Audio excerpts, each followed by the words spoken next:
देसी घी में बने हुए ये बूंदी के लड्डू तो लाजवाब है। और ये आलू की कचौड़ी तो खाकर देखो, मजा आ गया खाकर। अगर मुझे पता होता कि भैया की शादी में इतनी सारे पकवान बनेंगे तो मैं तो हर साल अपने भैया की शादी करवाती। वर्षा की ये बात सुन गायत्री, सौम्या और अर्पिता उस पर हंसने लगती हैं और अब चारों बहनें बैठकर अपनी भाई की शादी के लड्डू, कचौड़ी, समोसे का लुत्फ उठाती हैं। तभी वहां उनकी माँ अनुराधा आती है।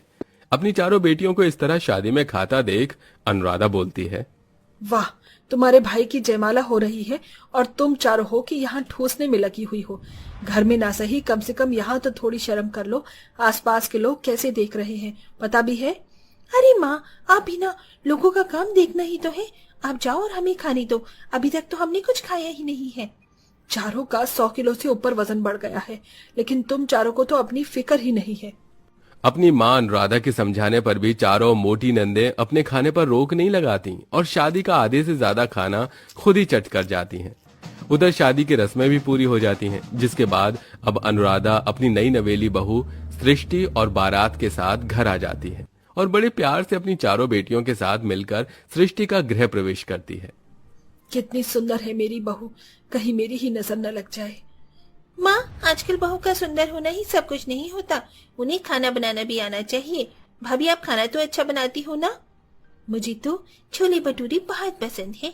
आप छोले भटूरे कैसे बनाती हो? ज्यादा मिर्ची तो नहीं डालती हो ना उसमें?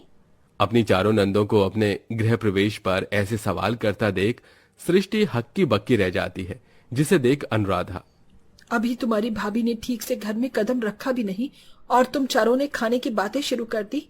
बहू, ये चारों ऐसे ही हैं। अनुराधा सृष्टि को अंदर ले आती है और ऐसे ही शादी का पहला दिन गुजर जाता है और आज सृष्टि की उसके ससुराल में पहली रसोई की रस्म होती है। माँ जी, आज मेरी पहली रसोई की रस्म है, बताइए मैं क्या बनाऊं? मैं क्या बताऊं?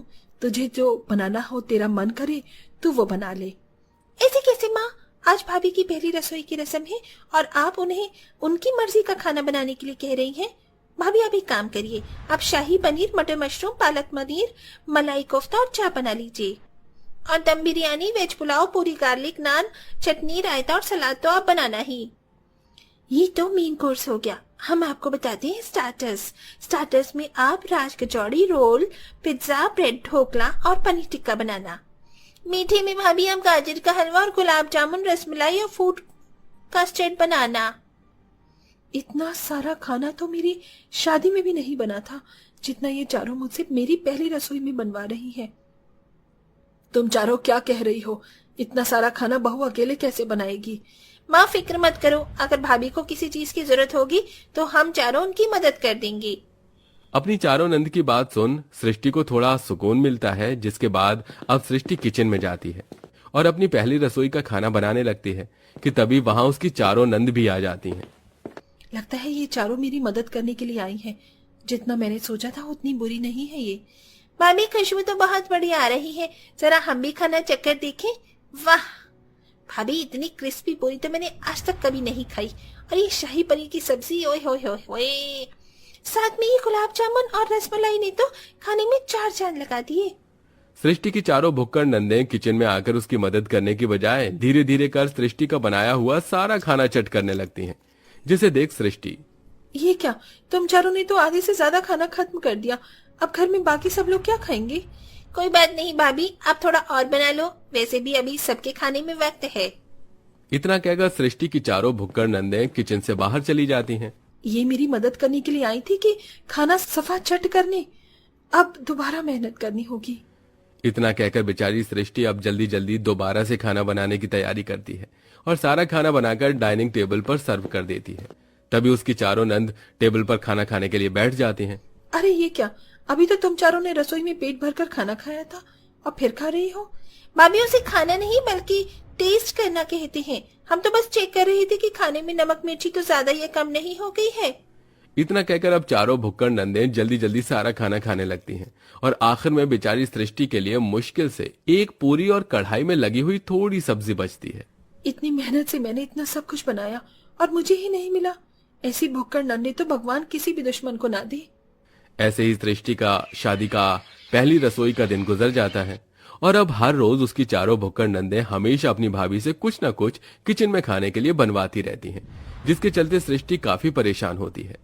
तुम चारों ने थोड़ी देर पहले ही खाना खाया है और अब तुम चारों को फिर से खाना खाना है। इतना ज्यादा खाना खाना भी हेल्थ के लिए अच्छा नहीं है। भाभी आप कह तो ऐसे ही रही हो जैसे हम दारू सिगरेट की नशे कर रहे हैं। अरे खाना ही तो खा रहे हैं, वो भी आपके हाथ का बना हुआ। अब जल्द से जाइए और हमारे लिए चाउमीन और सैंडविच बनाकर लाइए, बड़ी जोरों की भूख लगी है। कभी कभी तो समझ नहीं आता कि इनका पेट है या कुआं, जब देखो खाती रहती हैं। वो दिन दूर नहीं जिस दिन ये चारों मिलकर मुझे भी कुकर में बनाकर खा जाएं और एक डकार भी ना लें। ऐसे ही समय गुजरता है, लेकिन चारों भुक्कड़ नंद का खाना कम नहीं होता। आज पूरे घर में अनुराधा ने ऋषि मुनियों को बुलवाकर बहुत बड़ी पूजा करवाई थी और उनके लिए भोजन भी बनवाया था।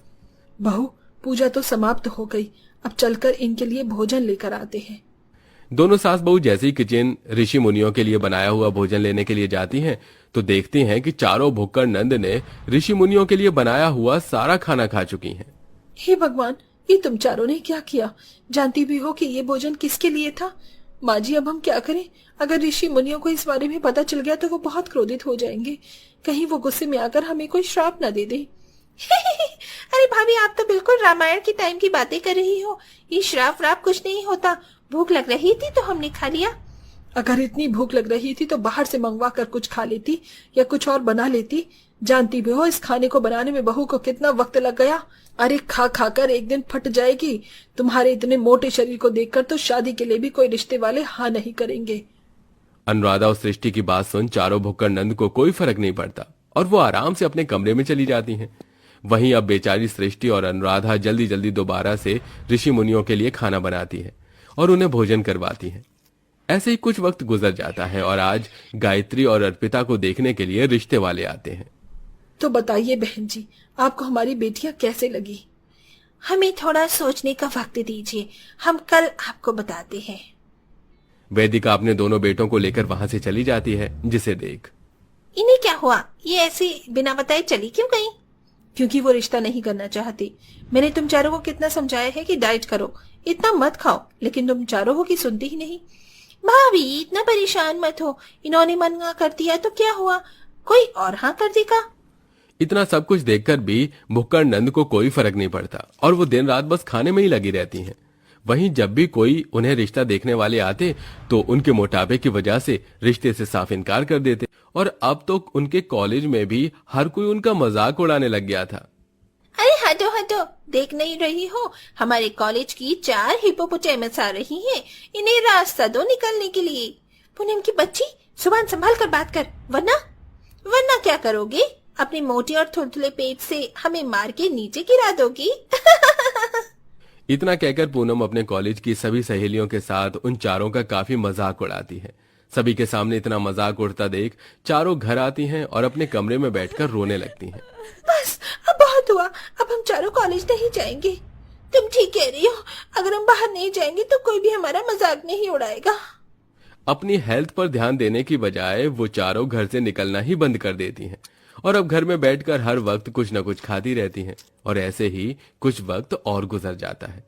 चारों नंद हर रोज की तरह बैठकर भर भर कर खाना खा रही होती हैं कि तभी अचानक गायत्री और वर्षा के सीने में दर्द होता है और वो दोनों बेहोश हो जाती हैं, जिसे देख सभी लोग जल्दी से अस्पताल लेकर जाते हैं। ज्यादा घबराने की तो कोई बात नहीं है, लेकिन उनकी रिपोर्ट्स के अकॉर्डिंग उन दोनों को ही शुगर और थायराइड की प्रॉब्लम हो गई है। ये सब उनके ज्यादा वेट की वजह से हुआ है। मेरे ख्याल से आपको इनका भी चेकअप करवाना चाहिए, कहीं इन्हें भी कोई बीमारी न निकले। डॉक्टर की बात सुन घर में सभी लोग बहुत परेशान हो जाते हैं, जिसके बाद अपनी मां के कहने पर अर्पिता और सौम्या भी डॉक्टर से अपना चेकअप करवाते हैं और उनकी रिपोर्ट में भी शुगर और थायराइड निकलता है, जिसे देख हे भगवान, ये क्या हो गया? अब हम क्या करें? देखो, हमारी बात ना मानने का नतीजा अब हो गई ना बीमारी, जो तुम्हारे साथ कौन जिंदगी भर रहेगी। आई एम सॉरी भाभी, आप सही कह रही थी, लेकिन अब तो हमारी पूरी जिंदगी खराब हो गई। काश हम आपकी बात मान लेते। किसने कहा तुम्हारी जिंदगी खराब हो गई है? मैं हूं ना। अगर तुम अभी भी अपनी डाइट और हेल्थ ध्यान दोगी तो सब कुछ कंट्रोल हो सकता है।